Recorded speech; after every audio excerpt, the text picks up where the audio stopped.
Welcome to Tweet of the Week. I am very excited about this week's tweet. It came from Principal Kim Robertson, our principal at Carroll Manor Elementary School, and Kim was tweeting about participating in the Superintendent's Summer Book Club this year. So Kim, thank you for being on Tweet of the Week, but thank you even more for participating in the book club, because I'm going to let you talk about why you were interested and what you shared in your tweet. Well, thank you for inviting me. I sent that tweet out like on the very first evening that we started, and I was really excited to get into the book club because the book was about trauma and the way student behaviors play out in the school. And sometimes the behavior we see is not exactly what we think it is. And there are reasons behind each child and why they may behave a certain way. And it's important for us to know their story so we can figure out why those behaviors were happening. And so that was the point in trying to get into the book study and be able to have conversations about that. And as we all have been looking at the research around COVID-19 and what's happening, we know that there's a lot of trauma associated with going through this pandemic, and a lot of fear and a lot of stress.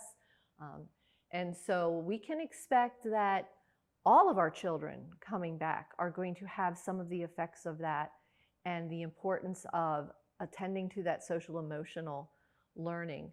I know one of the other pieces that I loved about this book was the connection to the mind-brain research. Mm-hmm. And we've been looking at that academically, and now we're saying we need to look at that emotionally as well. Can you talk a little bit about that? Because I know you've kind of experienced both sides of that too. I have, and I think that the connection is so important. Without having that emotional connection in a relationship, then students don't know how to regulate, because the environment they're in may not be as safe as they need it to be, and our brains don't function well if they don't feel safe.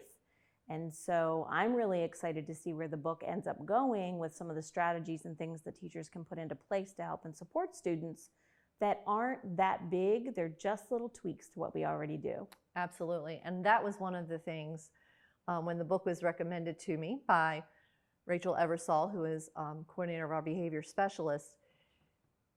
It's a teacher-friendly book, and it does have some practicals, how-tos. How can I pick this book up and use it when I step into my classroom, be it virtual or face-to-face in the future?